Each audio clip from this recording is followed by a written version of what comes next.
Whoa,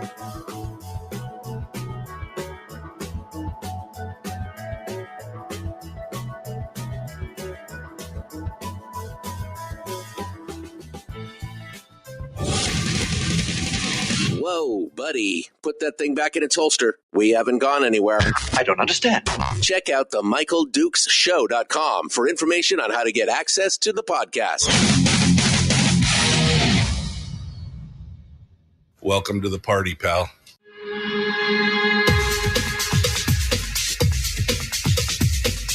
The Michael Dukes Show. The greed and the entitlement is astounding to me. What more could you want from a low-budget radio program? This is a dumpster fire. That was just BS. It is time to get a new perspective. We know just what you need, and we've got just the cure. Open wide and prepare for a steaming hot cup of freedom. I just don't fathom it. The Michael Dukes Show, streaming live across the world. Live around the world on the internet at michaeldukeshow.com, where you'll find links to, well, everything related to the show, the podcast, the stream, audio-only stream, and, of course, links to our social media sites, where we simulcast the radio show each and every morning on Facebook, YouTube, and Twitch, and live around the world, live around the state of Alaska, rather, right here on this, your favorite radio station and or FM translator. Hello. Good morning to you. Are you ready to face the day? Man, today is Wednesday, and we're calling it Whatever Wednesday, because I was working on some other guests. I knew Mike Shower was not going to be here. He's going to be joining me tomorrow. And so I knew he was unavailable this morning. Was working on some other guests, and then kind of everything fell apart. And it's whatever. It's just whatever. Not a lot of huge news out there today, but we do have some news stories to discuss. But I thought it would be unique today to just kind of start out with some open phone lines, and we'll see what you guys want to talk about. We'll let you pick the topics today. If you don't pick any topics, I'll pick my own. But I mean, if you want to come in and talk about something else, we'd love to hear you. So we're cracking open the phone lines early today at 907-433-3150, 907-433-3150 if you want to call in. It's whatever. It's Wednesday, whatever Wednesday. What if Wednesday? Blah, blah, blah, says Jeannie in the chat room. Yeah, it's kind of blah, blah, blah today. Whatever you want to just, what if, whatever, whenever, whoever, I mean, whatchamacallit Wednesday. That's what it is. It's windy Wednesday. It is actually going to be very windy today. There is a winter storm advisory going on for the Matsu right now that doesn't have anything to do with snow at this moment. Instead, it's gusting winds up to 35 miles an hour. And they are saying that it's breaking tree. I mean, these trees are loaded with snow and ice. And they're saying it's going to potentially break some trees and drop some power. So again, as I said earlier this week, if I inadvertently or just suddenly go off the air, that's the reason why, because I haven't invested that $20,000 in the Generac full house backup system yet. I got about just enough battery backup banks outside to keep me on the air for about 5 minutes after the power goes out. Just enough time to switch everybody over to alternate programming. So it is, it's pretty crazy. And the weather is I know we've been talking about the weather, but the weather is just wild. Yesterday, it was 14 degrees at the house to start off with. This morning, it's 32 degrees at the house. And we got about half an inch of snow last night. Nothing too bad, but it's just on the verge of freezing. And so that's going to be fun. It's crazy. It's absolutely crazy, kind of what's happening. The worst part is the forecast right now for South Central is a chance of snow before noon, which we seem to have gotten. Then rain and snow likely from noon till 3 p.m. Then a chance of snow after 3 p.m. with highs near 34 and winds increasing, gusting up to 30 miles an hour. And then tomorrow, a chance of snow. According to KTUU, this is a new weather front that's just hitting the Aleutians right now, bringing a mix of rain and snow. Down there in Unalaska, you guys should be seeing some wind. ADAC just recorded winds of up to 67 miles an hour. And with a high winter storm warnings, wind and winter storm warnings, South Central is going to see that front arrive tonight with snow mixing with rains. Snow amounts likely to be high with several rounds of snow, bringing another 10 to 25 inches of snow.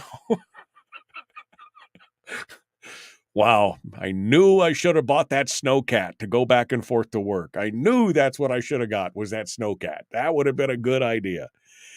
But yeah, I mean, it's brutal out there, man.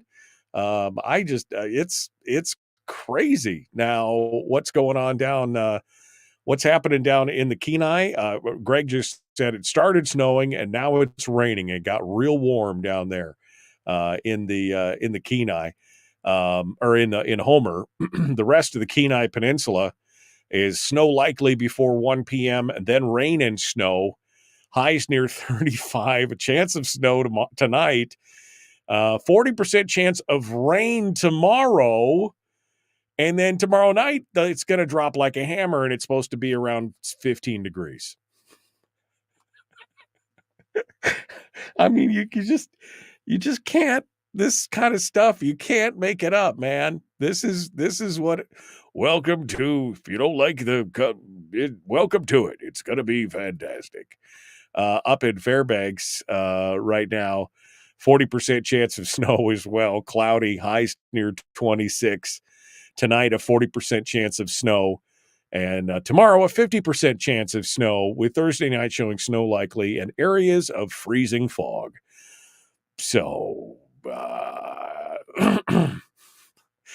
you guys cannot blame me, okay, for this. I mean, I know I did the anti-snow dance. I know I did that, but you can't blame me for the whole state. I mean, that's just not right. I'm not going to take that lying down. It's not me.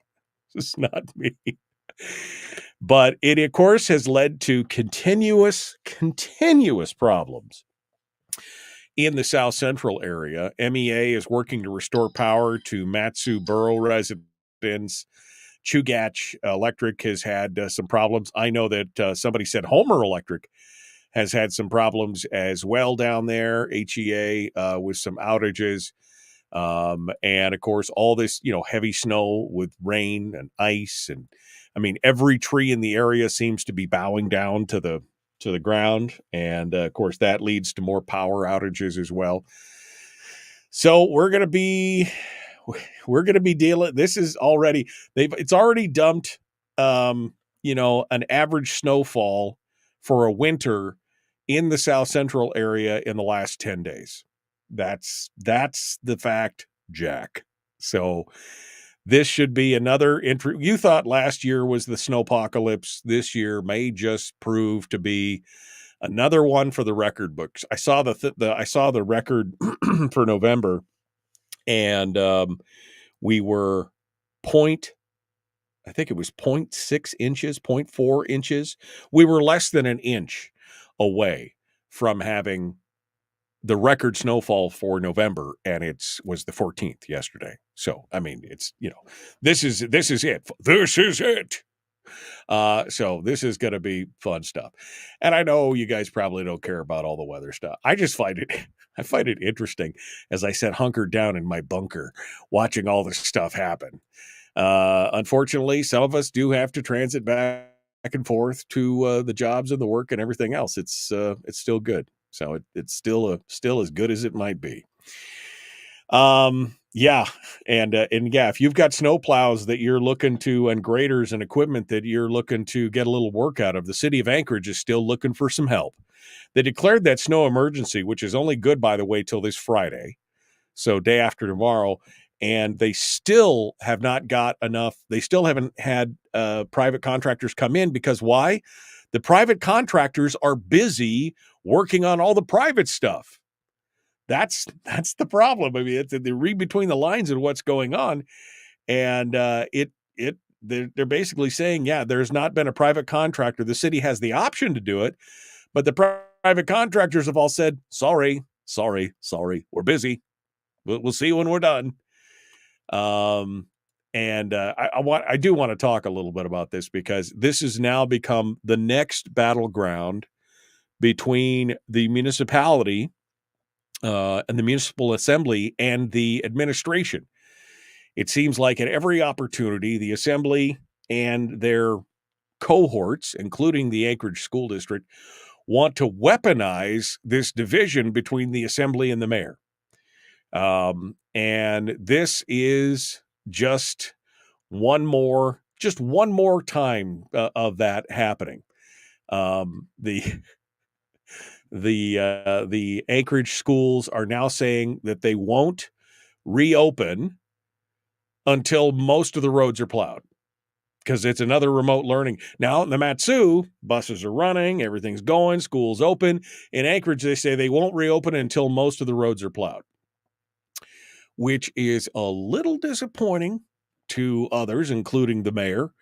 I mean, they just received just under 40 inches of snow in the last 9 days, and these people who are out there plowing are, ripping it up as fast as they can. They're working 24 hours a day, 7 days a week. They're basically hot swapping the graders. One guy gets out, the other guy gets in, and they keep going. But the school district has said, no, we need more distance learning, which in and of itself is going to have some interesting ramifications, because I'll talk about that here in the next break and break this story down, because I think it's showing one thing. As you continue to politicize some of these issues, which I'll be honest with you, I think is a bit of what's happening here. It's going to have unintended consequences and ramifications, because it's not just you who's affected when you decide to close the schools down and not send your teachers in.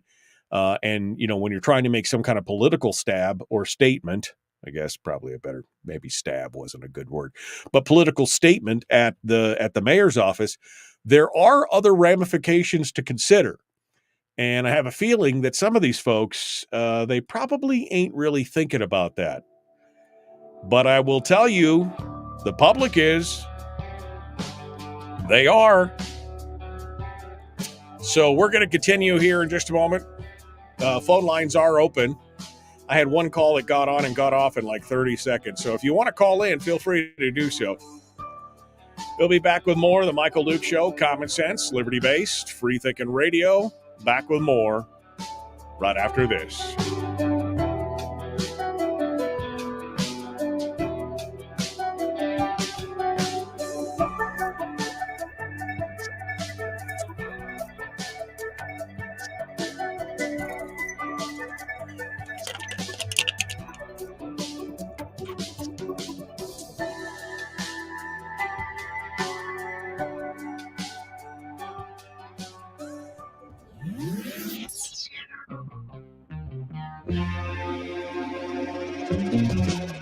Running on 100% pure beard power. Oh, also some coffee.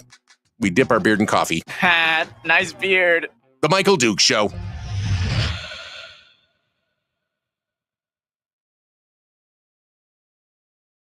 Okay. Hello, my friends. Hello.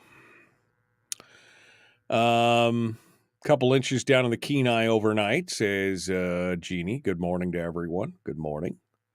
Yes, Dad, Boz says hello. He's down between my feet right now. He's down between my feet, hanging out. Melody said, good morning. Not ready for the day. Need another hour or two. You and me both, sister. Boy, I tell you, this morning, that alarm went off and I went to bed early last night too. I was up getting ready for bed at like 7:30, 7:25 or something. I laid down. I mean, I don't know. I was dog tired this morning. Greg said, start of the evening with snow, transition to rain. Here, pretty warm out. Yeah. I mean, again, it's crazy. It went 31. Now it says it's going to snow again here. I'm just looking at my local weather app.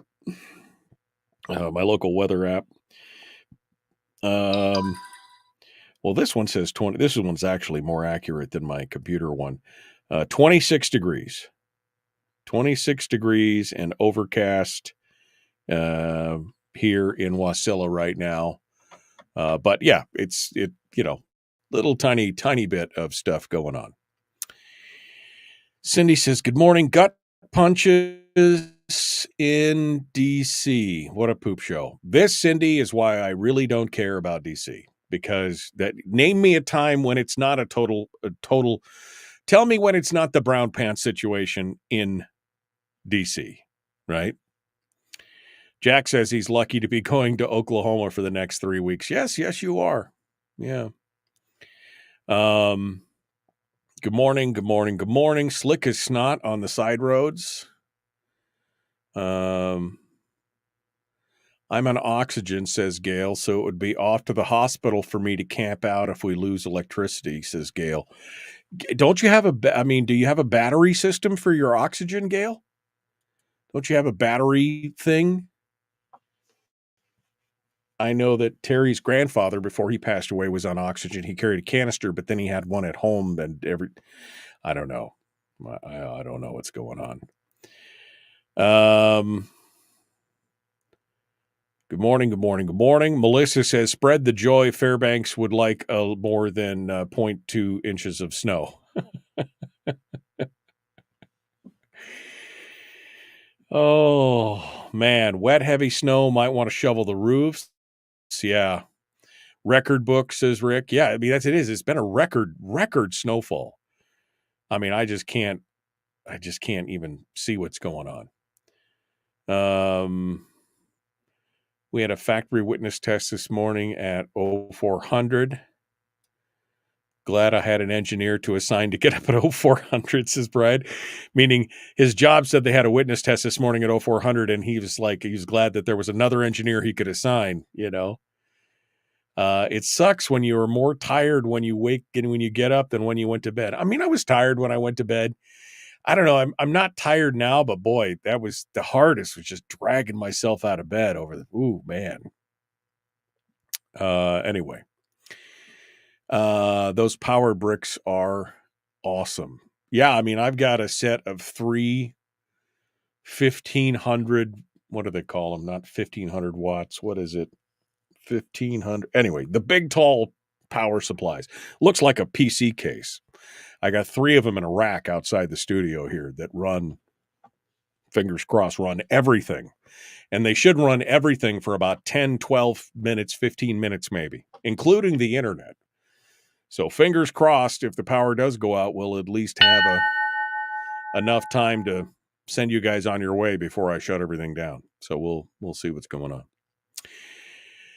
Okay, my friends. Well, that ding means we're jumping back into it. If you guys want to call in, feel free. Otherwise, I'm just going to blab away here for the next hour and 36 minutes. All right. Here we go. The Michael Duke Show. Common sense, liberty-based, free-thinking radio. Like, share, subscribe. Let's do this thing. Here we go.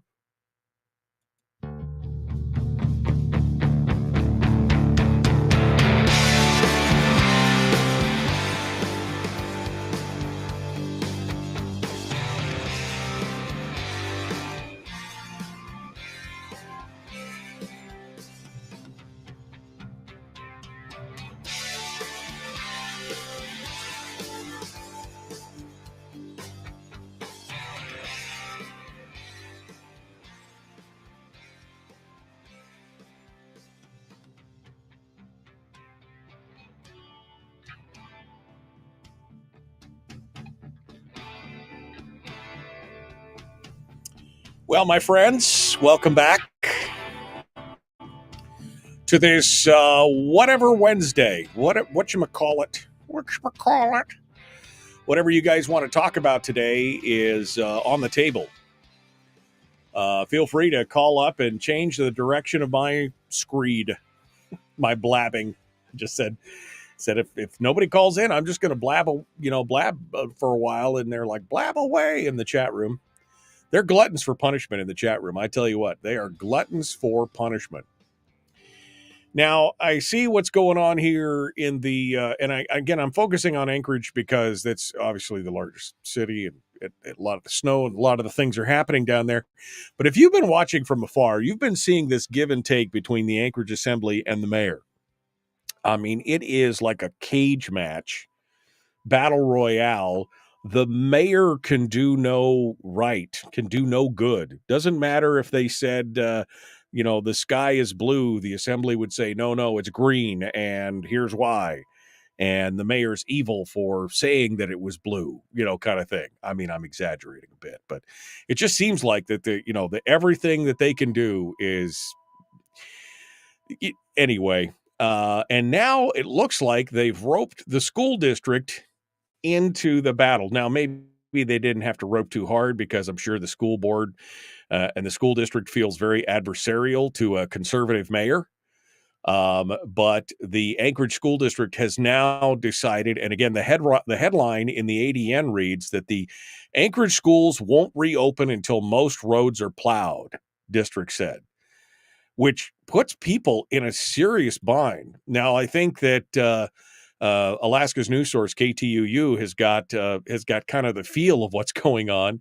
Their headline reads, Mayor Bronson disgruntled by ASD decision to keep schools closed. The Anchorage School District will remain operating in remote learning mode for at least another day. Wednesday will mark the fourth distance learning day in the last week because Friday was a holiday, and so the kids were anyway. So snow plows have struggled to keep up with multiple rounds of heavy snow that's blanketed the town. As of Tuesday, Anchorage had received just under 40 inches of snow, good enough for the snowiest season to date. Mayor Bronson wrote in a statement several hours after the announcement that school was going to remain closed that he was, quote unquote, really disappointed about the decision. He said street maintenance crews have been working 24/7 to get the roads cleared after a week of record-breaking snowfall. We're in constant communication with ASD throughout the day and provide them with frequent updates on the snow plowing operation. Ultimately, it's their decision, and we will continue to working to get residential areas cleared so schools can open again and buses can transport students safely. The next storm is expected to come today, last night and into today. In its statement, ASD asserted that the Muni needed one more day to clear the neighborhoods. They said, we've had several meetings with our MOA partners, and they're confident that their big push over the next 36 hours will allow us to safely reopen all of our schools on Thursday morning. I mean, I hate to be that guy. I don't want to be that old man who's like, back in my day, we went to school and we walked to school uphill, both ways, barefoot in the snow. I mean, I hate to be that guy, but I'm a little bit of that guy. I mean, we had to walk, a quarter mile to our bus stop, and wasn't like we had to wait for the snow, the roads to be plowed to get to the thing. They just went to the major thoroughfares and we walked up the hill to them. I mean, it was, anyway, it's one of those things, man. One of those things. But I think that there's got to be some unintended consequences here. And a little bit of this, I think, is a bit of a stick in the eye to the mayor from the school district. There is a little bit to this, according to James Anderson, who is the chief operations officer for the school district. He said the decision to close schools again after active snowfall had stopped coming down came down to uncleared roads. On Mondays, when the officials looked at the road conditions, 34 of the city's 64 sectors have been visited by plows at least once. At least once. So just over half had been visited at least once. 21 had not been plowed at all since the beginning of the storm last week. So I can understand how some of those, my engineer at the stations, in my stations in Anchorage, he said, he goes, I haven't seen a snowplow. He lives up Raspberry somewhere. He said, I haven't seen a snowplow here yet. He said, we just got this one lane that we packed down on the roads around the thing. We haven't seen a snowplow yet. I understand that's frustrating. But also he got to work. So tell me again why you couldn't. Because there are ramifications, and that's the biggest thing to this. And it's crazy. Anderson goes on to talk about, we knew a third of the city had last week's snow plus this week's snow. We're going to have a lot of students walking down the same road the bus driver was going to be driving on just because it hadn't been cleared. Like, it's like the avoidance of, we can't have any danger. Anderson said district officials see cleared road as essential to school functioning, not only because of bus transportation for students, but for teachers' ability to get to work and staff the buildings. He said it isn't just students. It's the ability of our staff to even show up to open the doors, which again, there's a lot of people still getting to work, folks. I mean, I know that it makes it tougher. I know that, that makes for a tough, I'm just, I happen to live 58 miles away, so it makes it a lot tougher for me, but most of my engineers have been at work every day. Every day. Oh, it's just frustrating to see. And then the other unintended consequences is what it's doing to the parents. This I found very interesting. There is a money quote in this article in the ADN from Michelle Theriot Boots talking about this, where now the parents are starting to weigh in on this information. Some parents said that with the extra closures, they were thankful to the district for prioritizing safety. But others said they were frustrated and distressed with the mounting remote learning days and questioned how snow in an Alaska winter city was keeping their kids out of school. One mom wrote on the Anchorage School District's Facebook page, "What if it snows all winter? What's the plan?" Right? I mean, Then it goes on to talk about Madison Brown, an Eagle River parent of 2, who wrote to school district officials about her frustration with the 4 days of cancellation. She said families who are able to safely get their children to school should be allowed to do so. Those families who don't feel safe on the roads or who are prevented from getting to school in some way have 2 options: Zoom in to join the classroom remotely or take an excused absence. If the conditions don't allow for bus service, suspend it. Most schools spent 50% of the 2022-23 school year without bus service and could find alternative transportation to and from school, which is the truth. Remember, they didn't have enough. They were doing it in rotating cohorts. Remember that last year? She said her employer had expected her to get to work every day since last Thursday, she said, and the roads were filled with people going about their daily business. And here's the money quote, folks.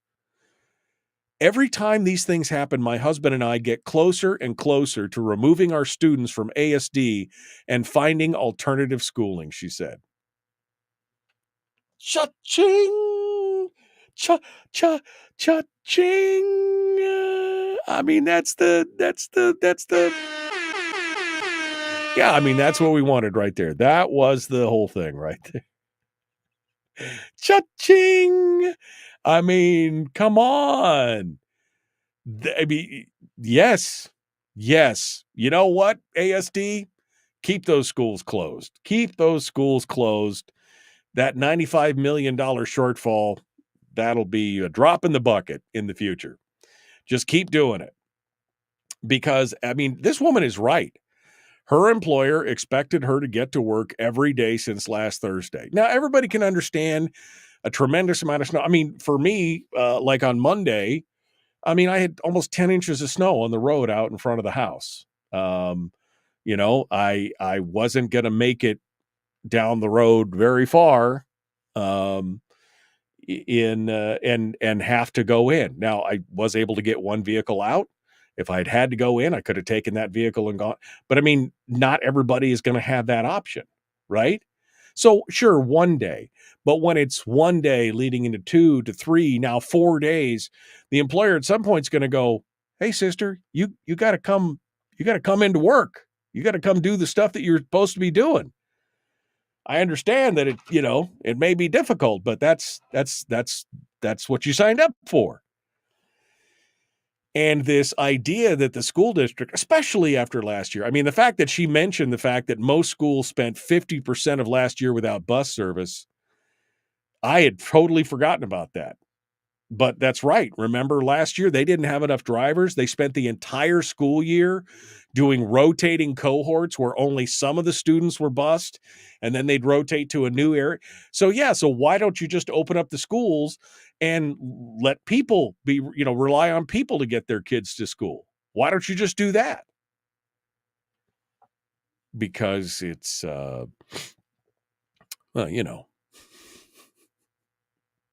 the superintendent was unavailable for an interview on Tuesday from KTU or from the ADN to discuss this.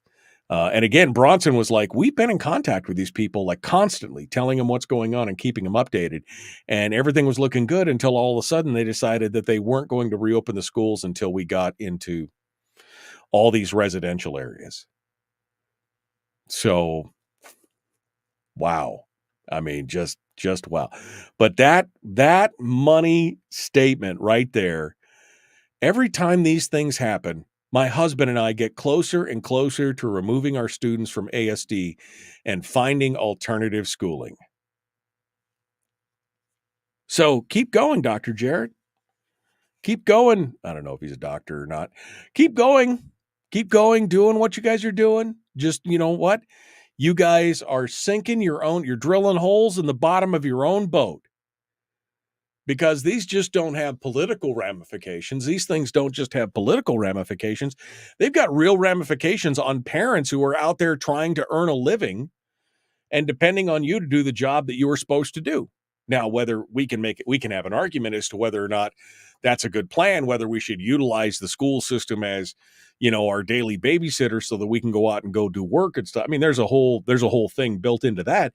But this is what you're supposed to be doing. And now you're not doing it.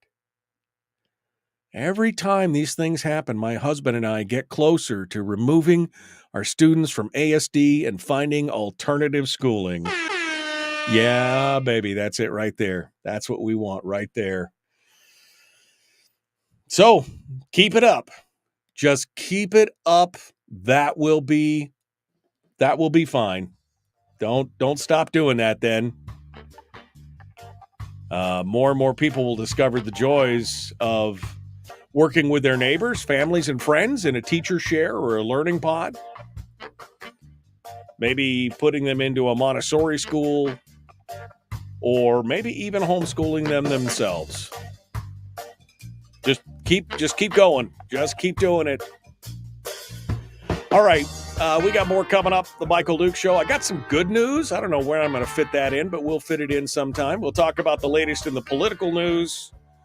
And we're taking your phone calls at 907-433-3150. It's Whatever Wednesday. Whatever. Back with more right after this.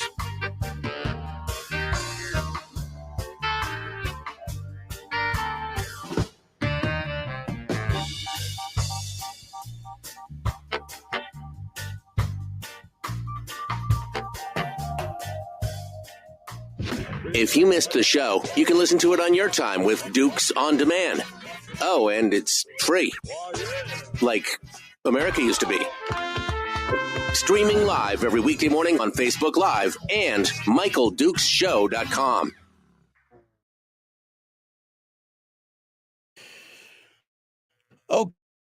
Okay.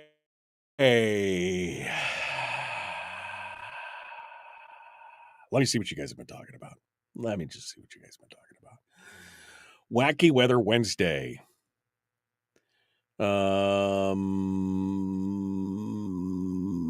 What? What? I'm sorry. I just saw Donna posted a must-read article that I apparently must read. I didn't see it. There we go.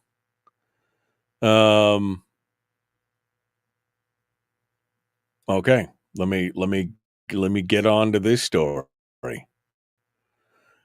How did this not show up in the headline component of the thing? Thank you for that. I'm going to add that to. I'll add that to the list. Thank you, Donna. Give and take. It's a full-on bludgeoning. Got it. Right now, Melody says, right now, mine is walking through 4 feet of snow to the end of the driveway. Yeah. I mean, look, it wasn't like I really went to school barefoot in the snow uphill both ways, but I mean, when I was a kid and we went to the bus didn't stop the bus stopped at the top of the hill off the main road, off our feeder road. It was a walk. You had to walk a ways to get there, and it's just one of those things. Kids that homeschooled, said Amy, don't have any problems. I mean, I'm sure they have problems, just not problems getting to school. Right.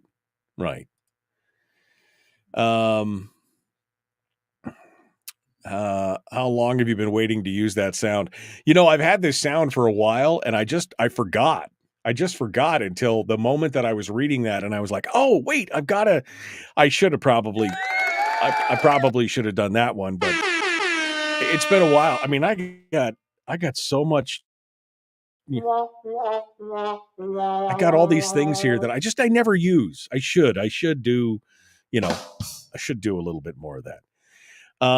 Anyway, anybody? No, nobody there. Anybody?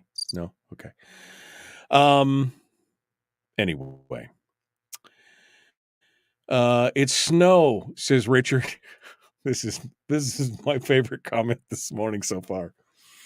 It's snow, not a nuclear attack. Thank you, Richard, for putting it all in perspective. That's it.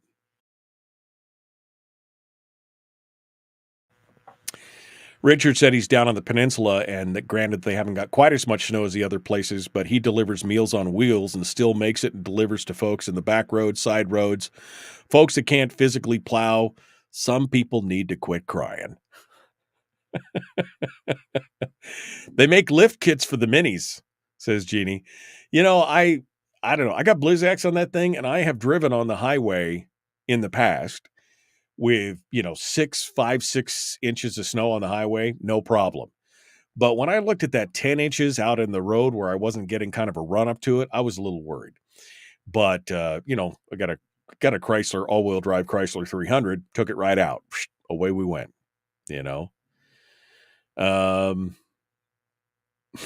It's amazing.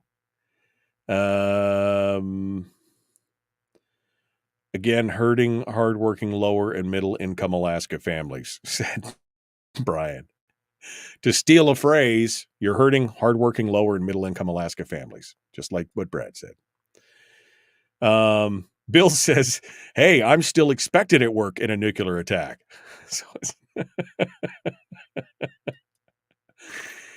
Oh, man.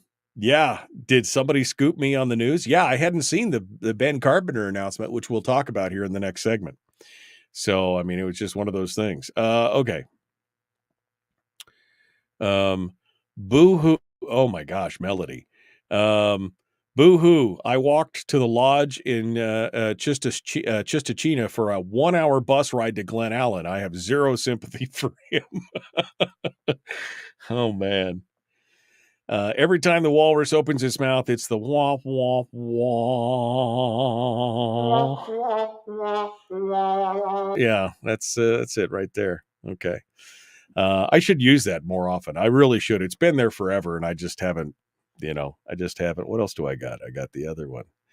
Oh yeah, that I have. I've used a couple of these, but you know, this is the one I wanted to use. This is the one I wanted to use for Natasha. I just can't fathom it. I just wanted to do that. So, all right. We're 30 seconds out. We're just playing around today, man. It's whatever Wednesday. Phone lines are open. If you want to come on in, feel free to do so. 907-433-3150. Let's get this thing going on, shall we? We'll do it right now. That means go.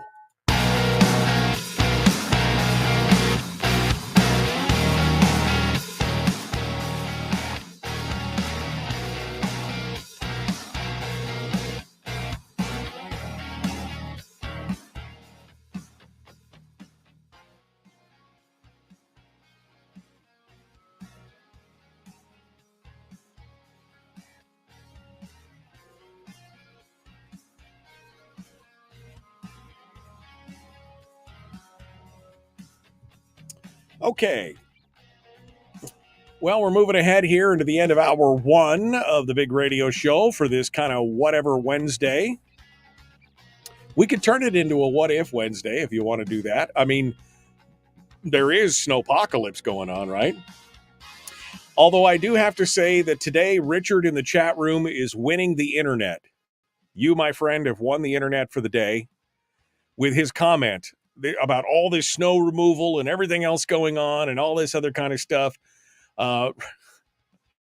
Richard's comment is, it's snow, not a nuclear attack. But the way you see some people reacting, you think that it was the zombie apocalypse. I mean, right? I mean, you just take it in stride and you move on. But I mean, that's it for anyway. So we're done with that for now. Let's move on to talking about some of the other news in the political arena. Thank you to Donna for sharing with me the story, which somehow I missed. It didn't make it to the front page of Must Read, which I peruse a bunch of front pages in the morning as I'm doing show prep, getting ready, and Must Read's one of the sources that I go to. But this story didn't even pop up from yesterday, late yesterday. But I'm glad I saw it now. Representative Ben Carpenter of Nikiski has filed to run for the Alaska Senate seat representing much of the North Kenai Peninsula. The incumbent in the seat is first-term Senator Jesse Bjorkman of Nikiski, who's a Republican member of the Democrat-dominated Senate majority. Carpenter has called Alaska home for most of his life. Born to apple orchard farmers in eastern Washington state, he moved to Alaska with his parents as a child. Graduated from Nikiski High, U.S. Air Force and Army vet who deployed to the Middle East 6 times. He ran for House in 2016 and has been easily reelected 3 times. He's the chair of the LB&A, the Legislative Budget and Audit Committee, and serves on House Judiciary and State Affairs Committee. When not serving in the legislature, Carpenter and his wife manage a farm growing commercial quality cut peonies, and they lead a farm co-op that markets peonies to buyers in the lower 48. Bjorkman has a big supporter of big labor unions and particularly teacher union affiliates. He's served as an officer of the Kenai Peninsula Education Association. Jumping into the House District 8 race that Carpenter is vacating is John Hillier of Soldotna. He's a veteran of the Air Force and a ham radio operator, raised in a military family. He grew up in Hawaii and Japan and has served all over the world as a fighter pilot. He's got a storied military career. He's flown with Mike Shower. Hillier now flies for FedEx, like Mike Shower. He said he wants to raise his family in a world that's going in the right direction. He added, I'm not a politician, but Ben Carpenter and I, represent the same conservative platform, and we will be working to ensure District 8 and Senate Seat D are in the right hands. Oh, man. I love that.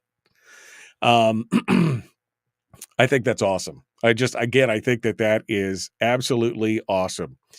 Now, the question is, how much pushback is Carpenter going to get from Hillier on this?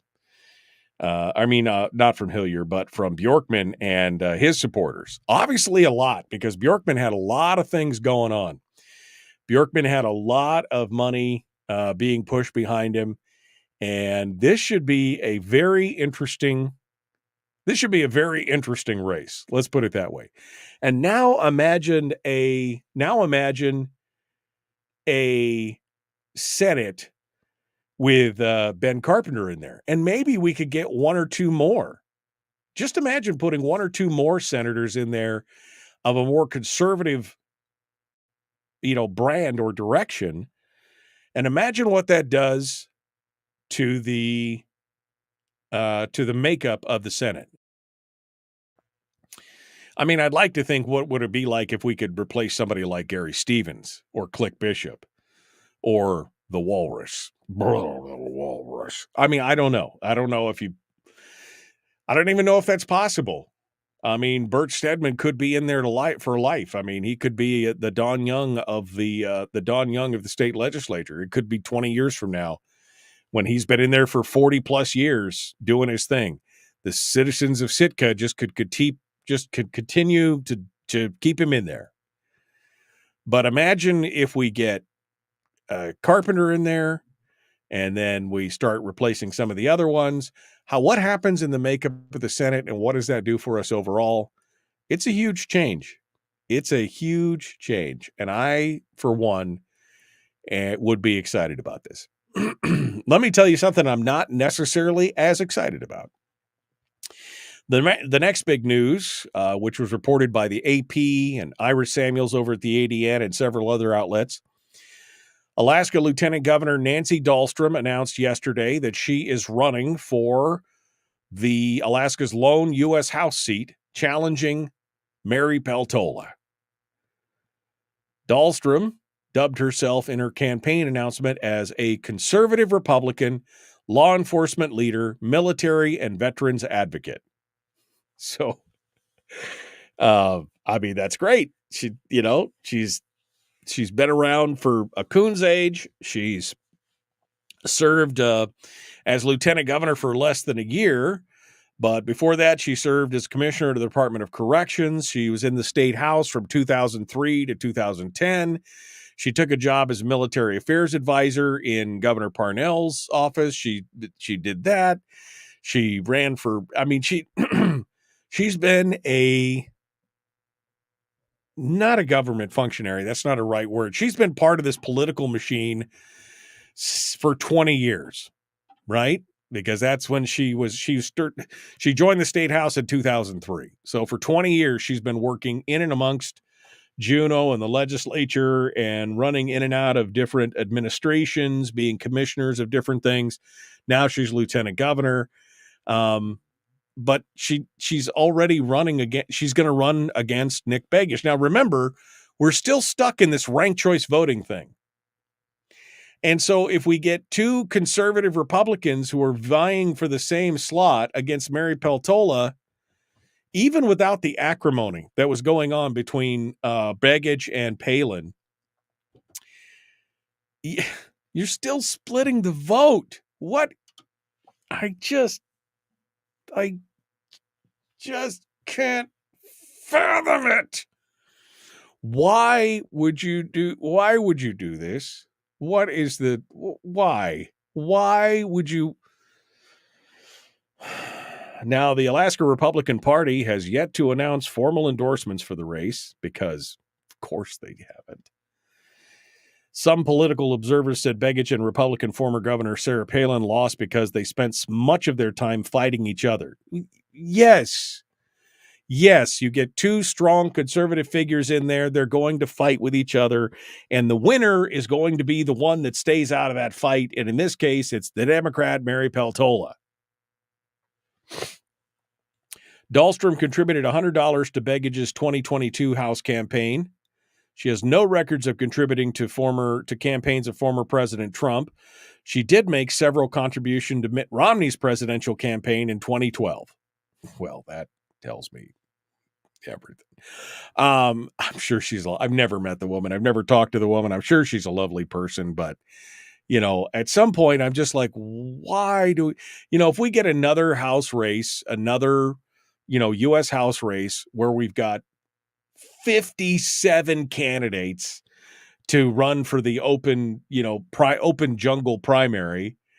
And then we end up with 3 conservatives in the top 4 with Mary Peltola and 3 other conservatives. I mean, why do we keep doing this to ourselves? Why do we put 2 strong, well-known names together? What made Nancy look at this and go, well, I just don't know if more power to her. If she feels like she's really the best person for the job and that Begich wouldn't do a good job and that she can overcome all these challenges, then so be it. But at some point, you got to be like, maybe I should just take one for the team and see how this one plays out. You know what I mean? I mean, it's only 2 more years, right? She's only got to go 2 more years. If Begich loses, then she can come back around again and, But her comment, and this is such a classic. This is not a comment that I would see Nick Begich making, because Nick and I have had several conversations, both on the air and off the air, about his campaign and what he wants to do and everything else. I have a little bit of insight into his mind. And I mean, obviously I think he's a great candidate. So, I mean, full disclosure, I'm a full Nick Begich supporter at this point, based on the candidates of whoever's there right now. But Nancy Dahlstrom, in a prepared statement, announced that she has, quote, seen how DC politicians betray Alaskans every day, unquote. Then she goes on to say, in Congress, I will stop Biden and the extreme liberals ruining our future, bankrupting our families, killing our jobs, harming our militaries and veterans, and threatening our security. Okay, as a lone U.S. Congresswoman, how exactly? I mean, it sounds good. I mean, that sounds tough. How exactly are you going to do that? Explain to me in small words. Talk to me like I'm 5. How are you going to do that?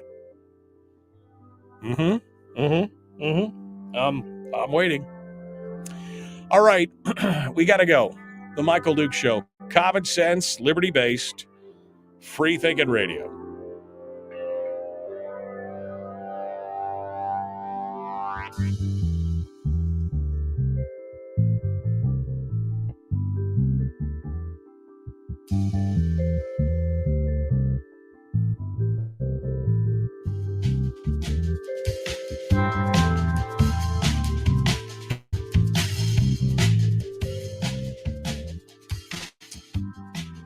Okay.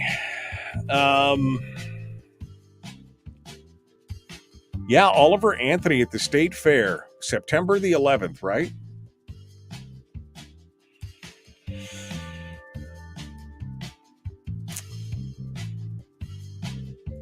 Denise has got it. I love Denise's outlook on this. I was thinking this just the other day. Was it yesterday, day before? I was standing outside with the dogs, and I was just thinking that is the truth. Denise just said, and I'm going to have to refresh after this here because it's taking forever for the comments to show up on the screen. Denise said, snow brings a bit of quietness and slows us down. Nothing wrong with that. You're 100% correct. 100% correct on that. I'm sorry. Is it September 11th or is it September 1? Says Jennifer. Jennifer says September. My wife sent me the link here. Hold on a second here. I'll see if I can get it faster than my refresh can refresh.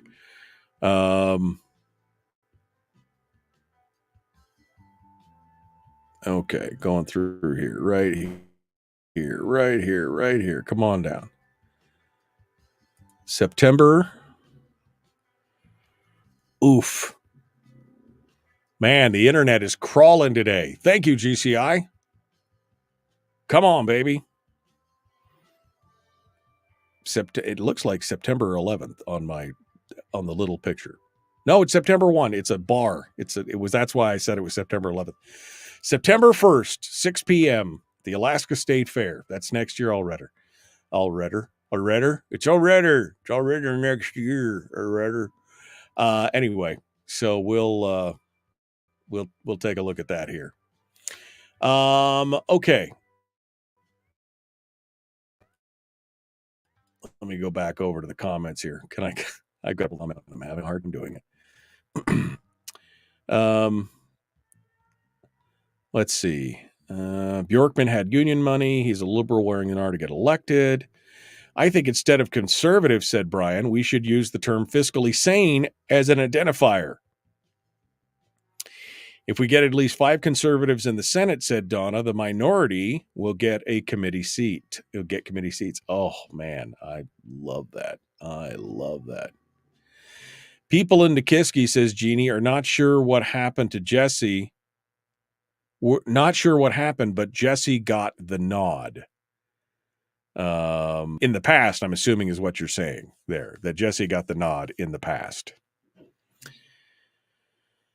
I roll for Dahlstrom, says Terry, but better than what there is. Yeah, I mean, I agree with that. It's an eye roll. Whoever can raise the most money will get the R nomination, says Brian. Yeah.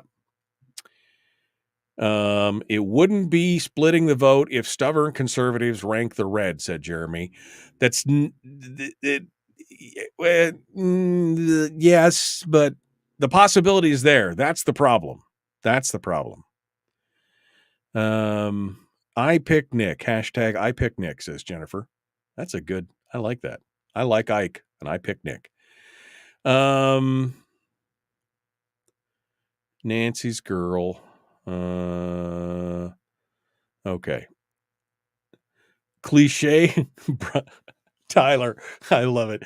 Tyler says, cliche Republican talking points. Next, please. I mean, that based on the quote that I just read from Nancy. I mean, what's going on? And yeah, what happened to Nancy cleaning up the voter rolls? I mean, the lieutenant governor has very little power, right? It's mostly a ceremonial position. The one place that they have absolute authority over is the Division of Elections. What happened to clearing up the voter rolls? Right? I kind of want to know, what's going on. And then she gave money to Romney, which pretty much sums up my feelings on the whole deal. At that point, when you give money to Romney, at that point, I'm like, yep, no, that's not going to work for me. Anyway,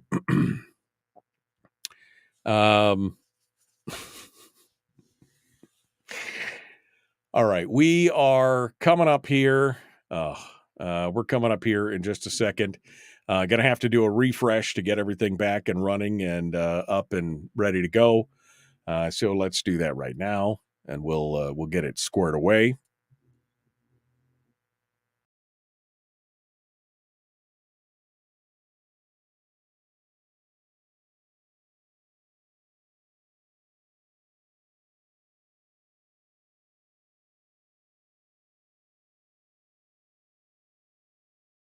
That's better. Okay. Here we go. Can I get the cut to the coffee pot before the refresh completes? No, it only takes like 20 seconds. I mean, if that, how long was that? 18.3 seconds. I mean, unless your coffee pot is right there next to your thing, then, I'm getting faster at these things. I'm getting faster and better at these things. Okay. Brian says it's all that home learning that's going on that's slowing the internet down. That's quite possible. That could be it.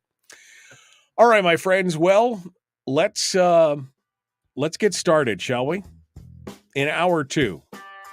What are we going to be talking about? I don't know. I got some other things. Nothing nearly as juicy as hour 1. But you can call in and we can talk about juicy stuff.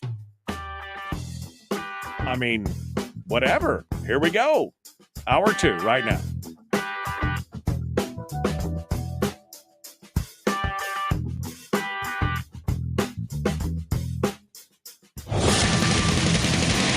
Whoa, buddy, put that thing back in its holster. We haven't gone anywhere.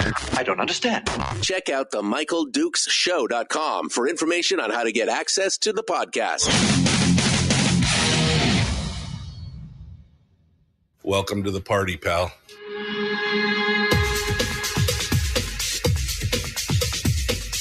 The Michael Dukes Show. The greed and the entitlement is astounding to me.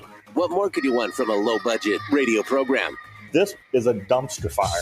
That was just BS. It is time to get a new perspective. We know just what you need, and we've got just the cure. Open wide and prepare for a steaming hot cup of freedom. I just don't fathom it. The Michael Dukes Show, streaming live across the world. Yep, live around the world on the interwebs at michaeldukeshow.com, where you'll find, well, there's lots of stuff out there. You know, I've got this new website that I've had in my back pocket here for about the last 5 months that I've got to get finished.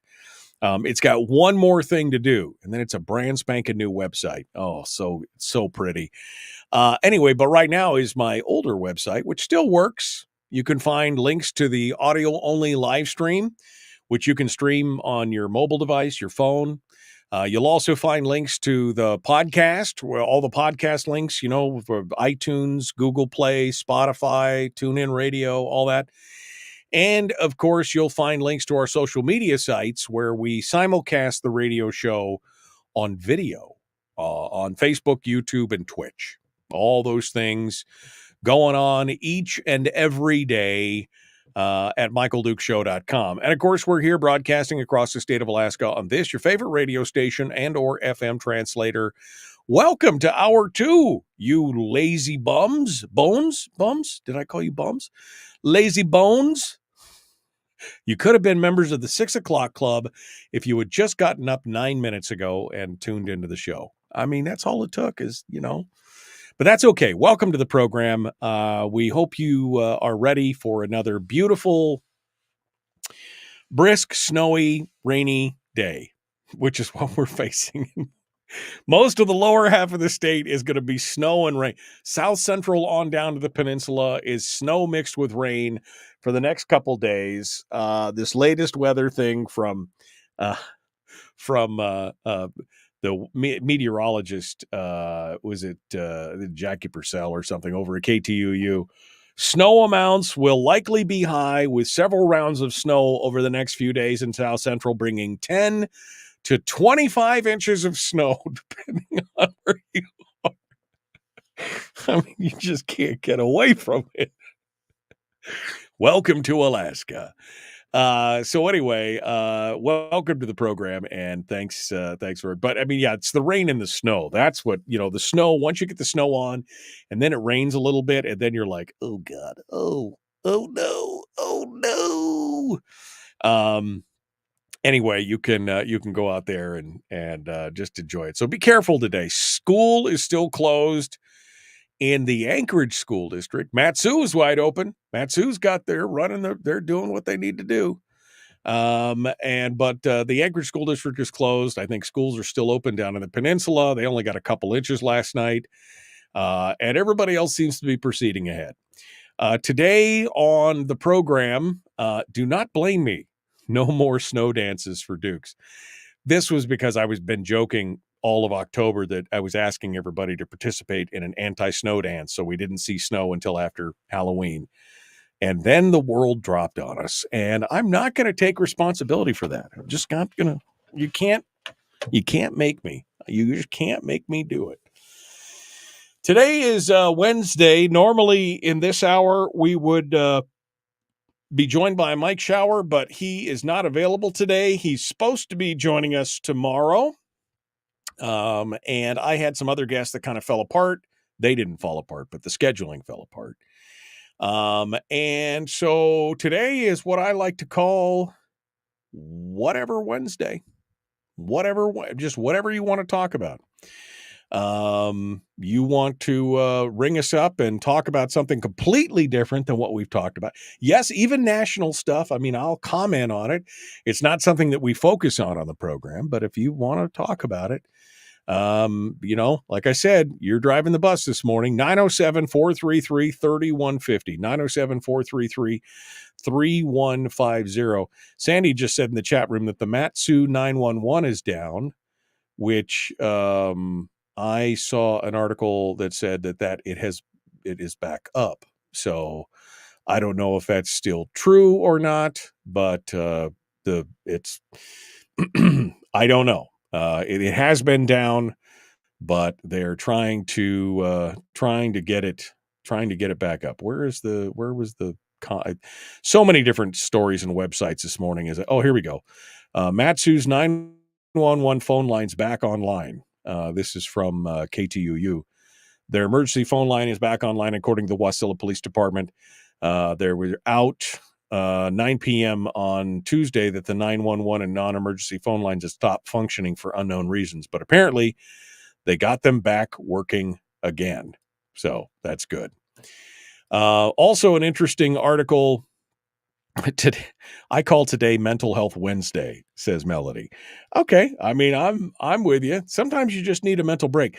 What's interesting is if you've listened to the show for more than a year or two, you know that near the end of the year, I start to get a little bit of political burnout, right? I mean, I get to the point where I'm just like, I don't want to talk about politics anymore.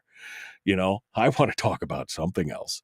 Yes, recipes, Jennifer says, which we're going to be doing our recipe contest. I will put that up today. Okay, I'll do it today. I'll put it up today. We'll get it all squared away. We are going to have a recipe contest for you listeners out there in Radio Land who are not watching on Facebook or doing anything else, where we'll be giving away a delicious bag of beard curler coffee and a coffee mug to one listener who gets their favorite family holiday recipe upvoted. Okay. And it could be, a recipe that you read off the back of a Betty Crocker cookbook, or it could be your grandma's secret recipe that she told you never to give anyone else, or suffer penalty of her haunting you for which I can never understand. If you've got a great recipe, why wouldn't you want to share it with people? I mean, like I said, I've shared my grandmother's pumpkin pie recipe far and wide because it is really unique. And I hope that more people feed it to their kids and that their kids go, this was my granddad's, whoever. I hope they share it with everyone. I never understood that. I'm keeping this and I'm taking this to the grave. My kids don't even know this recipe. Why? I don't understand. Anyway, we're going to do a recipe contest where you're going to post your recipes up on a pinned post on my Facebook page at facebook.com/Michael Duke Show. And you're going to post the recipes up in a comment. And then people are going to vote. Listeners are going to vote on their favorite recipe that they see there. And you could vote for more than one recipe, but if you've got a favorite, then you could share that out, share the post out, have more people, participate. And whoever gets the most votes is going to win a delicious bag of beard curler coffee, a coffee mug, and my undying gratitude. That's what's going to happen. That's what's going to go on. Last year, Representative Sarah Vance, won with her. It wasn't hooch pie. Wasn't it Kentucky bourbon chocolate pie? Was it called hooch pie? It was like a bourbon pecan chocolate pie, which was, wow. I mean, just, delicious. Anyway, so we'll post up the recipes. And of course you can go back and search through. That's what do you want to know what my ulterior motive was for starting that recipe contest? I started that recipe contest about 6 or 7 years ago. We haven't done it every year, but we've probably done it 4 or 5 times. My ulterior motive for that was that I wanted y'all's best recipes so that we could try them out at home. We did the first year that we did it. Boy, that was back in 2015, I think, 2016. Somebody posted a recipe for oyster stuffing for Thanksgiving. Oyster stuffing, which I'd never had, and it was so good. So rich. Oh, man, it was like I could have like one little spoonful, like 2 spoonfuls or something in a little pile. And I was like, oh, this is so good. But that was my arterial. That was my arterial. Sorry. Ulterior. That was my arterial motive for my heart attack, was the oyster stuffing. Anyway, so I will be putting that up today. I will put it on my to-do list. So 73 things on my to-do list, but I will put it up. And we'll do that. Yeah, peanut butter pie, grandma's bread pudding. Oh, I should put up my grandmother's bread pudding recipe. Not only does she have an amazing pumpkin pie recipe, she has a bread pudding recipe that is to die for. I haven't made that in, wow, it's been probably 4 or 5 years now since I made it. So prepare to be amazed. Not that I can win, but I love sharing that. I love sharing the favorite recipes of the family. Somebody actually sent me an email about 3 weeks ago asking for my grandfather's eggnog recipe, which I've talked about several times on the program. And I don't think I've actually ever posted it. My grandfather made an eggnog that was delicious, which I'll now have to find the recipe for, or call my mom. She might have the recipe. We'll get it. I'll figure it out. Anyway, it's whatever Wednesday. It's whatever you want to talk about, and the phone lines are open. I've got some good news. I've got some good news that we can talk about. We can continue to chit chat about pop culture or recipes or whatever you guys want to whatever you guys want to hit on. I'm happy to do it. I'm easy to please today. It's my normal state of affairs, but how would you know that? All right, we're going to continue here in just a moment. We're going to go to break. Don't forget, you can join us out in the chat room if you want.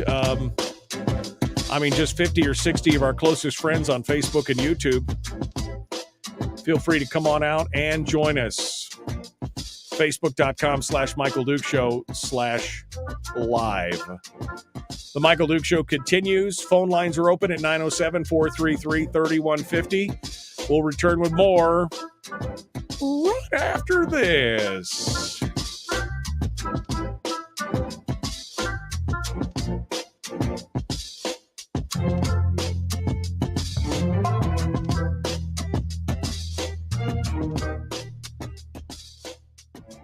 We're broadcasting live through a series of tubes. Allowing all of these entities to provide streaming stuff going on the internet. Well, it's kind of hard to explain. Sorry.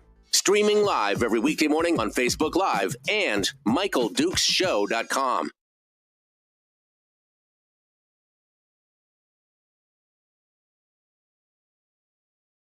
Well, that was weird. It didn't want to go to break. I don't know why, but it finally did. Okay. Our Thanksgiving family tradition is to make creamy turkey enchiladas with turkey leftovers.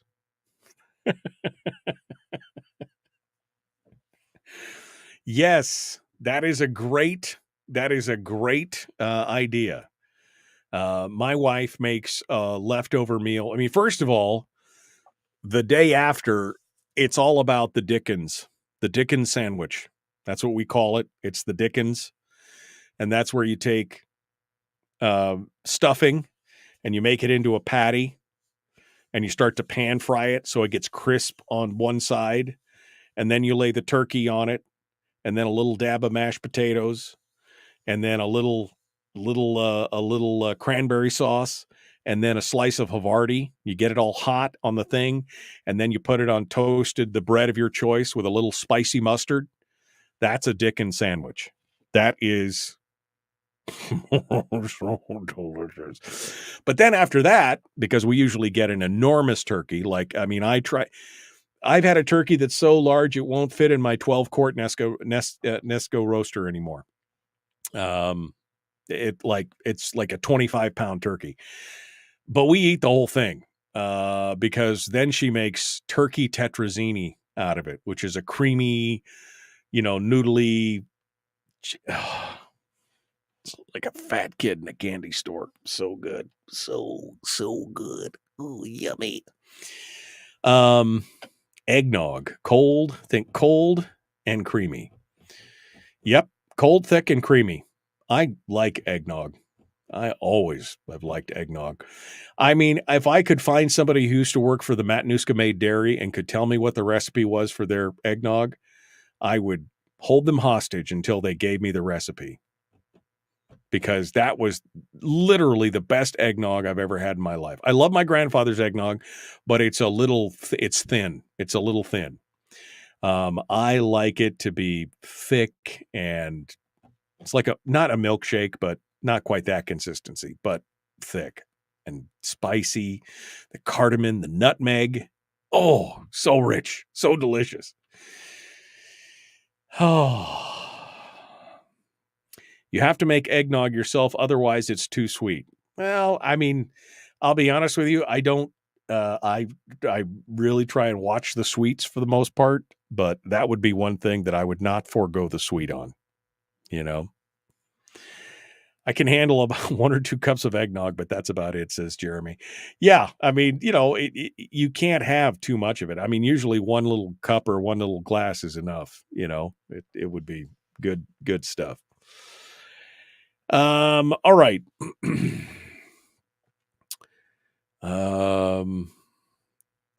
Hard to get Organic Valley heavy cream. They're always out. I mean, I don't know. We get Darigold heavy cream, which is good. Darigold heavy cream is fantastic. Might have to modify that recipe. My grandfather's, because I think it calls for half and half. Maybe if I used heavy cream instead, it would thicken it up a bit. Yum. Yeah, I mean, I'm ready. Hey, do you know that Thanksgiving is a week away? Has anybody told you that? Just by the way. Darigold, you need to read the label. Is it going to kill me, Jeannie? Is it going to kill me? Is that the problem? It's going to kill me, right? So is everything else at this point. Is there carcinogens? Is there artificial people in the Darigold heavy cream? I got to know. I mean, is there something? Is it BPH number 63 in there? Something bad?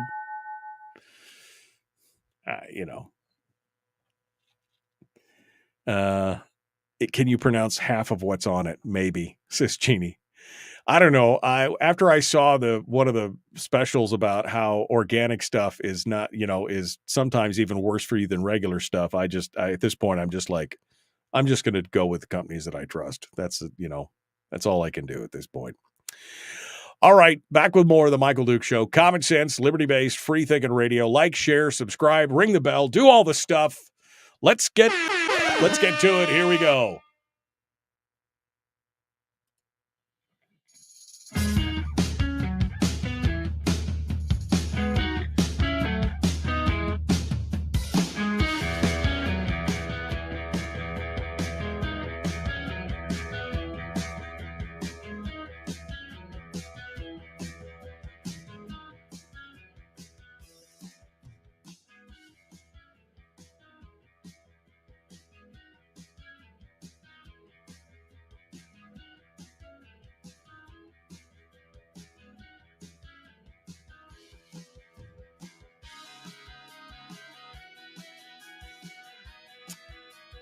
Okay. Eggnog sourdough pancake. We've been talking about food in the chat room because it's whatever Wednesday. It's whatever we feel like talking about. If you want to change the subject, you got to call us up and we'll change the subject for you. But we've been talking about food because have you seen me? I like some food. I like me some food. We've been talking about favorite holiday traditions and things like that. And that, I mean, that'd be good. Maybe that's a good show for next week. Maybe we'll do another Wednesday right before Thanksgiving about great Thanksgiving traditions. I mean, Over the River and Through the Woods to Grandmother's House We Go was a song that we actually sung as children in the car on our way to Grandmother's house for Thanksgiving. Because that was always the thing. We always had Thanksgiving at our grandparents' house. Well, when we were younger, before the whole family exploded and there was a lot more of us. But we would always have Thanksgiving at Grandma and Grandpa's house, Grandma and Papa. Eggnog sourdough pancakes, says Jim. Oh, again, I like eggnog. My daughter, who knows that I love eggnog, came up with a recipe. Was it last year? Year before, maybe? That marries the love of two of my favorite things, which were snickerdoodles and eggnog. And now she makes eggnog snickerdoodles, which are so good. Why do I like spice? Why do I like the cinnamon and the cardamom and the nutmeg and the, there's another one in there. What's the other one that's in allspice? It's cinnamon, cardamom, nutmeg, clove. I love clove. Just all those kind of spicy things are just so delicious. I don't know why. It just absolutely delicious. Okay, so we're talking about whatever today. It's food. I see I got somebody on hold. Obviously, somebody is getting sick of me talking about food, and I apologize, but it's a whatever day today. There's really, I've covered most of the news for today. I do have some good news, which I can get to here in a second, but let's go over to the phones, see what you have to say. Good morning. Who's this? Where are you calling from? Randy in Fairbanks. Good morning, Randall. What is on your mind, my friend? Well, eggnog is on my mind, and good food. And a lot of that food comes up on trucks. And the way they do it is they'll have double combinations sometimes of two trailers in tandem, a 45-foot trailer and another 45-foot trailer following, hooked up in between by something called a dolly, which makes a total of 95 feet. And then you have the tractor pulling it, which brings the total vehicular length to about 120 feet long. And I just wanted to point out that the ore haul trucks, their total length is shorter. The trailers and the tractor all together make 95 feet, but those regular trailers that are always coming up the highways with all the eggnog and the food and everything else that we need to live up here, nobody ever complains about those. But the shorter trailers, people seem to want to complain. Some people want to complain about. I'm not complaining. I think it's good. And another feature about those Mancho, Kinross, ore haul trailers is that they're called B trains, which means instead of having that little dolly vehicle in between the two tandem trailers, they have a fifth wheel plate right built into the rear end of the lead trailer, and then the tail trailer hooks right into that. That eliminates a certain pivot point, causing greater stability in the B trains rather than the A train, which is involving the dolly, which has two pivot points and could be a little more squirrely on icy highways, that last trailer being pulled along. So I just thought I'd mention that about the trucks that bring our food and eggnog up here. Well, that's great. No, I mean, again, I don't necessarily have a dog in the fight up there over that thing, but I could not understand the hullabaloo going on over it, the angst, because I think if you come back 6 months from now, people will not even notice I just don't think people will notice it. Like you said, you got trucks that are longer and bigger going all over the country all the time on all the highways. To me, this just seemed like a real non-issue that people were kind of pulling up a whole not in my backyard scenario. Yeah. And also we have to consider what are the foundational economic building blocks of our interior economy. And, that's mining, oil, tourism, military, federal spending on highways. And mining, when you see those ore haul trucks, those represent bringing dollars from outside into the interior so that we will have dollar bills to be able to pay for eggnog and all the food that must come from the outside. So we get dollars in from mining and basic economic industry, building block industries, and then we have money in our pockets because of that to be able to send back outside to purchase all the things that are manufactured outside that we need. So be happy about the ore hole. Yeah, no, absolutely. I mean, again, like I said, I thought it was much ado about nothing. I really did. I thought this was just, it was ridiculous, in my opinion. Again, just my opinion, just one man's opinion on that. So I agree with that. All right. Well, thank you, Randy, for sounding off and steering the conversation today. Appreciate that. Thanks for coming on board. I know that there's people out there who are upset by, the whole man show thing and all that kind of stuff. I just found it. I mean, these are people who did something that was totally legal. They went about it the total legal way, and everybody's upset about it because they don't want it coming through their neighborhood, quote unquote. To which I say, that's live. That's what all the people say. So, but anyway, you can sound off on that or anything else you want at 907-433-3150. 907-433-3150. As we come down to Thanksgiving, which is going to be next week. Again, just a reminder that we will not be on the air on Thursday or Friday, Black Friday. We will not. No, I'm taking those days off. Nope. 4-day week. I'm tempted to take off the following Monday too, but I got too much work to do, so I'm not going to be able to do that. But a 4-day weekend, yes, please. And of course, a reminder that as usual in the holiday season, come December, I will be off from Christmas through New Year's.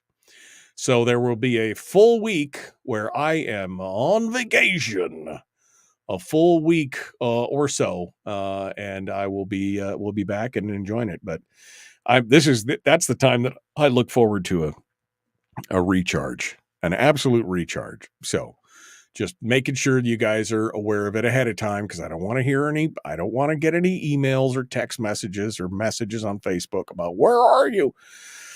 So anyway, there you go. Let's go back to the phones. We'll see what's on your mind. Good morning. Who's this? Where are you calling from? This is Cindy. I'm calling from Homer. Good morning, Cindy. What's happening down there in my adopted hometown? Well, I just woke up and was looking at some local news online and saw that our lieutenant governor is jumping into the race against Mary Patola, and it just really upset me, thinking how stupid the Republicans can be. They're going to do the same thing we did last time round, where we split the vote and she walks right back in again. So, and I thought it was funny because it said in the article that Mary Petula's campaign manager welcomed her with open arms, and I thought, yeah, I can see why she would do that. Oh, yeah. Cindy, you and I are obviously sharing a brain today, because when I read that headline and then I went and read the article, and that was exactly what I thought. I was like, how stupid do we have to continue to be? And you're right. They quoted in the article in the ADN, they quoted the fact that they welcomed her into the race. It's up to her to prove to. This is the campaign manager for Peltola. She says, Mary gets it that it isn't her seat. Right. It's Alaska's seat. It's up to her to prove to Alaskans every 2 years that she's the right person. We welcome it. Mary and the lieutenant governor spoke earlier today, and Mary welcomed her to the race. She looks forward to discussing the issues with her next year. Of course they were happy, because they know that this does nothing more than split the vote. Why do we do this to this every time? Why do we do this to ourselves every time? I was just so hoping that it would be Nick against Mary, and then it would almost be like having the primaries back, where we'd have a Republican running against a Democrat. But now it's just going to be the same, bow down to ranked choice voting, and we'll split the vote with Nick and and the lieutenant governor, and Mary will get right back in. So anyway, it just Well, really depressed Cindy, me, and I'll- I'm going to drive up from Homer, and I will say, I hope the roads are plowed. I will say this, Cindy. I never thought that it was just going to be Nick and Mary, right? Because with the jungle primary, I mean, what do we have? 49 candidates in the last jungle primary, something like that. And of course, there was a lot of, Looney Tunes, fringe candidates, and that I don't mind so much.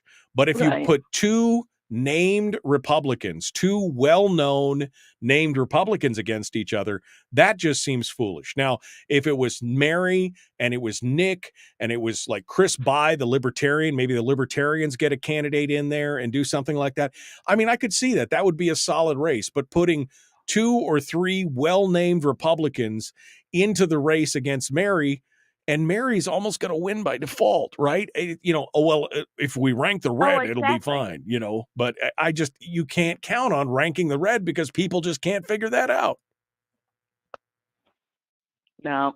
So anyway, I just had to I know you were talking nice Thanksgiving food, but I just had to put out my 2 cents there. So no, don't worry about it, Cindy. That's why it's Whatever Wednesday, because we're just going to take it wherever the conversation goes. It just shows that I'm flexible. I can talk about food or I can talk about politics in the same break. That's how it works. All right. Well, thank you, Cindy. I appreciate it. Okay. Well, thank you for, Bye-bye. Bye-bye. 907-433-3150. If you want to sound off on any of that madness, feel free to do so. I just can't. And again, her comment, who wrote this, this talking point that I was talking about earlier? Who wrote this statement that she makes in her press release, that she is, Dahlstrom said in a prepared announcement that she has, quote, seen how D.C. politicians betray Alaskans every day. In Congress, I will stop Biden and the extreme liberals ruining our future, bankrupting our families, killing our jobs, harming our military and veterans, and threatening our security. Okay, you're a single congresswoman in a, you got 500 Congress plus 500 congresswomen and senators, right? 476 or something Congress people. I mean, great. So you got, how are you as one, not that you can't work towards it, but to come out and sound like, I will stop Biden. Okay. I mean, that's like Mary Peltola taking credit for the Willow Project. I saw that. I think was that in this article? I think it was in this article where they're like, oh, this is what she did. She delivered on her campaign promise. Yeah, here it is.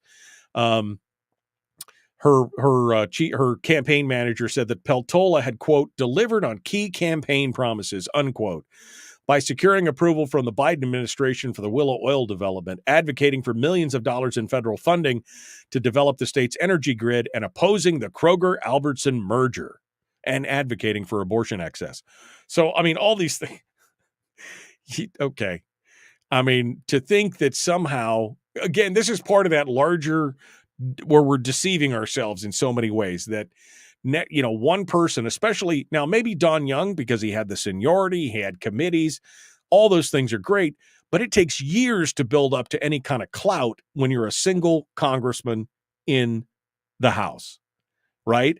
To say, I'm going to go in there and I'm going to stop Joe Biden cold. How exactly I mean, again, I don't see Nick Begich making those kind of broad declaratory statements that say he's going to just do it. Now, fight back against? Sure. But that I'm going to stop him. I just, who writes that stuff? Who, I'm a copywriter. I write copies, as part of my profession. I can't ever see making that kind of statement like, it'll turn your hair brighter and whiter. Your teeth will shine. Okay. Sell me some more. Sell me some more. All right. We got one more segment coming up. I have no idea what we're going to talk about. Feel free to jump on board. You could also send me an email. The email address is me@michaeldukeshow.com, at michaeldukeshow.com if you're a little shy, or join us in the chat room. Okay. Back with more. The Michael Duke Show. Common Sense Radio.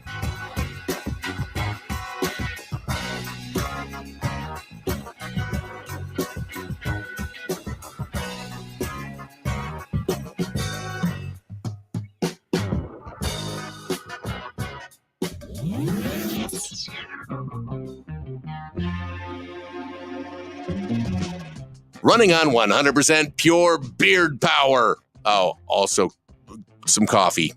We dip our beard in coffee. Ha, nice beard. The Michael Duke Show.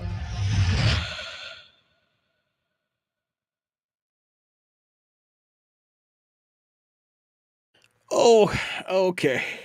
Okay. Brian says, a few months ago, I got a phone survey and wondered how certain potential candidates. Dahlstrom was one of the choices in the pairings. Wasn't surprised she is in the race. Yeah, but she's just not. I'm sure she's a nice. Like I said, I've never spoken to her. I don't think I've spoken to her. I don't think I've ever spoken to her. Never met her in person. I know that. And she's just not a standout. I just don't know. I just don't know. I'm just all right. Okay. Supporting a free economy rather than government pimp money stolen from everyone else? How revolutionary, says Michael.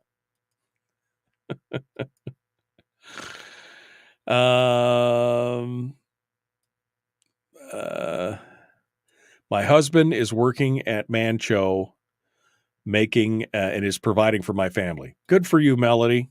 Good for you. Tim says your leave is canceled. Good. I will fight you over that, buddy. I will fight you over that. It is. I think you should. Debbie says, I think you should go back to talking about food. I would love to talk about food. Every year I actually did something a little different this year when I was getting my yard and everything ready for snow and winter. Historically, I've kind of put my barbecue grill up under the eaves and not really done, parked it for the winter. This year I parked it down at the edge of my porch because I'm like, I think I might want to do some barbecue this year. And I think I might actually do my grandfather's, my Papa Joe's barbecue sauce, which it's a family tradition. So good. I think I've made it once or twice in the 10 years that I've been down here. And it's been probably 5 or 6 years since I made it. But I might do that. over the break, over the Christmas break. I might bake some barbecue chicken in my grill, depending on how cold it is outside. We'll have to see. Leela says, and this is a lot, but okay, it looks like it's the full comment. I suspect if we could do a forensic analysis, the Orhall truck controversy was initiated by out-of-state environmental interests similar to the Arctic Village ANWR controversy, where they're completely unaffected by it, but they are granted an outsized vote on the issue. The people of Kaktovik are fine with it. Scenario: some anonymous person on Facebook started spinning everyone up about all the downsides of trucks and social being social. They just went nuts. If you actually look at the group, and I can't remember what the name of the group is right this very second, but I went out and looked at their website here about 2.5, 3 weeks ago. And you look at the supporters of this group, and you're right. There's some big outside special interests funding these groups, these public interest groups on it, the anti-truck hauling thing. There's some big money coming in from out of that stuff. Yeah, it's kind of crazy. Leela also says, because of Peltola's comment about how she got Willow approved. Willow is open because a judge ruled the Trump administration followed the correct permitting process. Well, the Biden administration they redid it, right? They redid the process and came back and approved it. But, there you go. It's not like Mary Peltola had really any pull on any of that. Absolutely any pull on any of that. Let's see. Barbecue. Yes, barbecue, says Debbie. Barbecue sounds delicious. Kiewit doing the dirt work in Black Hills Gold is hauling the ore to Fort Knox, said Melody. That's the different companies that are involved with that thing with Mancho. That's all good.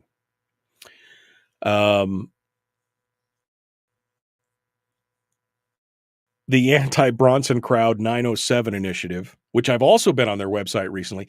I've been looking at a lot of these websites because they're putting out press releases and doing all this. So I've been following the links to their websites and then looking at who they are and who funds them and what their mission statements are. And a lot of it has to do with, there's a lot of outside influence going on here. The anti-Bronson Crowd, the 907 initiative, was Oregon-based until recently. You do the math. Yeah, there's lots of dark money. Dark money. Remember, 907 initiative is hand in glove with Scooter Kendall and his group, Alaskans for Better Elections and all that kind of stuff. I mean, it's just ooh, baby. All right. Let's get back into it, I guess. Let's do one final set. I have no idea what to talk about this morning. Other than traditions and food and something. I don't know. We'll figure it out. We can do it.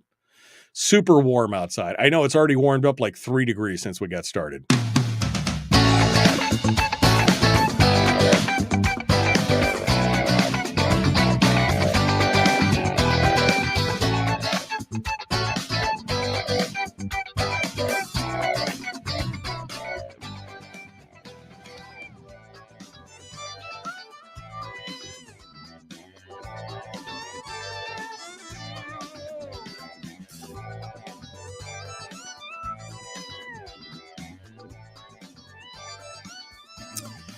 Well, okay, one final segment for the show today. Kind of a whatever Wednesday. What does that mean? That's whatever we want to talk about. Phone lines are open at 907 433 3150. 907 433 3150. We also have the email address. I got my email open.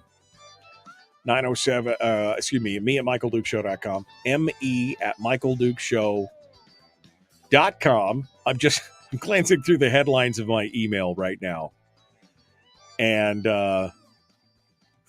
some of these headlines, I get all kinds of pitches from different people. Most of it's for national stuff, which we don't really cover on the program anymore. But the interesting, it's interesting to read the subject lines of some of these email. Biden beckoned to San Francisco, set to kiss the ring of Chinese President Xi Jinping.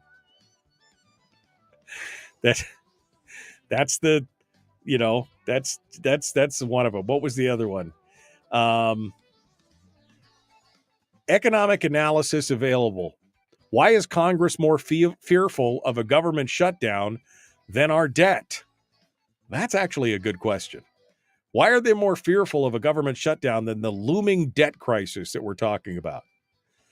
Eric Boehm over at Reason Magazine has been going into this in depth along with J.D. Tuccilli, talking about this 20-year window that just came out from the Penn Wharton School of Business and their budget models that are going on, basically saying we got 20 years, and if we don't turn it around in 20 years, it's never going to be fixed. It's going to crash. It's inevitable that it'll crash. But I'm just looking at these headlines in my email like, whew, this is, and you know what? Quite honestly, this is one of the reasons why I don't focus a lot on the national stuff, because it's just freaking depressing. Because what are we going to do? We're going to talk about it, and then how do we fix it? Well, we can't. You got Dan Sullivan and Lisa Murkowski and Mary Peltola, all and Don Young before her, all voting for bigger, badder, bolder, better governments, so they can brag about bringing home the bacon. I mean, they're not slowing down. They're not acknowledging the potential problems with all this stuff. This is nothing new. This is why I don't focus on the national stuff, because it just drives me to drink.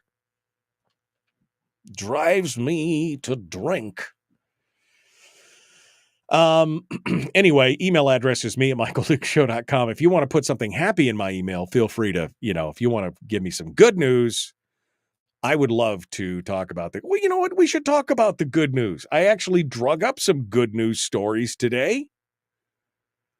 And that's good. And yes, I know none of them have to do with bacon, although bacon. You know what we should do? We should get Harold Grotzma on. Harold Grotzma was the founder of Big Daddy's Barbecue up in Fairbanks. And one year at the fair, he made something that he called pork lickers, which we should get him on the program one day to talk about it. It was big, thick, slab-cut bacon that was cooked crisp. I mean, it was like a plank of bacon that he then dipped in a special mixture that he made up of this dark chocolate and then sprinkled with sea salt when it was cooling, and so it's got this bacon with a little bit of sea salt on this hard chocolate core. Oh my gosh. Dark chocolate bacon and a dash of sea salt. Yeah. Oh man, that's some good stuff right there. All right. Well, let's, because we don't have any phone calls, let's take a bit of the good news, shall we? I saw this story this morning from the Good News Network. It's amazing. If you don't go visit the Good News Network, you should. It's a fun place to go. They've always got something good in there. The words we tell ourselves, they matter. And now you can remind yourself and others that you are amazing, smart, courageous, or beautiful. These all come from something called Notes to Self socks, because words make a difference. This sounds like something that would be right up Chris Story's alley, because we talk about this on Tuesdays quite a bit. In a world where mental health is an increasing concern, a Kansas mom from the heartland of America began weaving inspiring messages to put on your feet. Laura Schmidt is the visionary behind the unique sock company called Notes to Self, where positive affirmations become a memorable step in your morning and bedtime routines. She said she always believed in the power of positive thinking, but remembers the moment in 2011 when her feet were propped up on a car dashboard, and it dawned on her what an incredible billboard your socks could be for promoting positive thinking. She'd already succeeded in the corporate world in direct sales as a mother of 3, and she said, I'm going to go do this. She says, I like the idea of someone wearing these socks and seeing the phrase such as, I'm strong, first thing in the morning. She envisioned the positive reminder articulated in the present tense, which would stay with the wearer throughout the day. Each pair of high-quality athletic socks come with arch support and breathable mesh, and they're filled with affirmations like, I'm confident, I'm awesome, I'm beautiful, I'm a great mom, I'm crushing it, I'm confident, I love my life, I am happy, I am beautiful. These are fantastic. This is a fantastic idea. I know what I'm getting my kids for Christmas right now. This is it. None of them are listening, I guarantee it, but they're all getting these socks for Christmas. You can, they're again, Notes to Self, it's called. You can go out there and get it. They've got box sets and everything else. Notestoself.com. Notestoself.com. If you use the coupon code GoodNews2023, you get 10% off. Yeah, buddy. Go check it out. Anyway, that's one of the good news stories for today. Let's go over to the phones. We got somebody on the phones. Maybe they're going to drag us back down in the mud, but maybe not. Who knows? Let's find out. Let's test the waters. Good morning. Who's this? Where are you calling from? Hey, Mike, it's Rob from the Peninsula with Agape Electric. I heard you talking earlier about the Generac. I guess you called and quoted yesterday. I didn't call and quote. Yeah, no, I haven't called and quoted in a while, but I did look into it a couple of years ago. And yeah, I mentioned it because you brought it up, I think yesterday or day before. And I thought, well, that would be nice, but it's an investment. Yeah, well, we're roughly, our company's roughly around $12,000 to do a whole house generator. So yeah, it's dropped in price depending on how much wire you got to run and how far away you're putting it and everything. But yeah, it's roughly around 12 grand. We're with Agape Electric down here on the peninsula. But they're a little cheaper, about 20 grand. I wanted to let you know. I heard it earlier. I happened to be working early and heard you talking about it. So Well, let you know. We unfortunately we're a dealer, but we don't come up there. Now you want to go through a dealer because you get the free $1,700 10-year warranty when you go through a dealer. If you do happen to do it, make sure you go through a dealer. But, yeah. Okay, Rob. Just want to let you know. Well, I appreciate that. Thank you. I mean, again, the idea of preparedness, it's never a bad thing to have that backup for sure. I appreciate it. Thank you so much, Rob, calling in. I mean, who doesn't want to have a home, a whole home or a generator backup, Generac backup? Who doesn't want to have something like that? You want to get batteries on top of it? Sure. Who doesn't want to have that? But I don't, even $12,000. That's a big take. But, it would be beneficial, I suppose. And it would be a business write-off eventually, right? I mean, I could get it done and then have it be a business write. Now he's got me thinking about it. And, being prepared, not a bad thing. Snow and wind and everything else. I don't think I've ever been taken off the air by, I shouldn't have said that. But I don't think I've ever actually been, there's been power outages. I just don't think during the show. I know the stations have suffered some power outages during the show, but I don't think that we had here. Now I said it, it's probably, we're doomed. We're doomed. Coming up tomorrow on the program, it's going to be State Senator Mike Shower. He's scheduled to join us. I will double check with him tonight to make sure. We'll know for sure in the morning. Maybe, just maybe, we'll see if we can get Ben Carpenter on. But that'll probably be next week to discuss his candidacy and some other things that are going on. There's a lot of things happening, including discussions on the Janus decision and more. We're going to be doing that and everything else. It's going to be it's going to be a good show tomorrow. Then on Friday, I'm thinking about having JD2 Chili back on and still working on Dr. John Lott. I'm going to see if I can fill the whole show up. With stuff. So it's going to be good. Other than that, look at that. We made it through another day. I'm ready to go. So thank you, my friends, for coming on board and joining us. We appreciate it. Love hearing from you. And we look forward to tomorrow. Be kind, love one another, live well. Be careful out there, depending on where you're living. With the snow and the rain and the ice and the zombies. I don't think there's really zombies out there, but you know what I mean. Snowpocalypse. We'll see you guys tomorrow. Have a great day.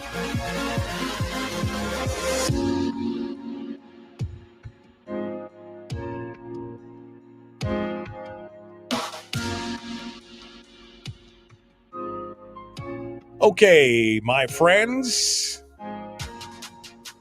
That's it. I love it. It's I enjoyed the show today. I hope you did as well. Something a little different. We will see you guys tomorrow. Be kind, love one another, live well. One more time. I know, now that I've broken it out, I'm probably going to use it more than it's going to be annoying. It's going to be annoying for all of you.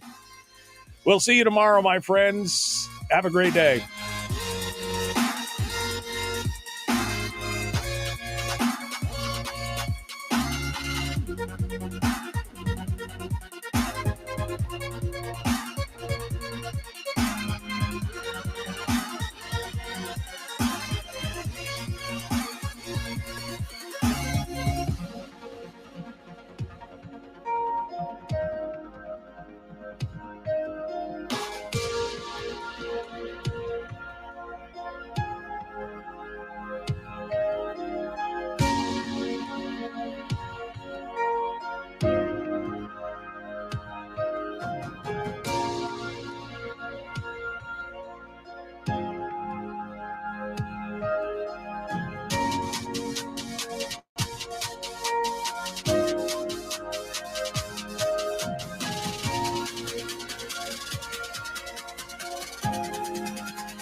We've shed our terrestrial radio skin, and now we are slimy lizard internet people. It's the Michael Dukes Show.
Bye.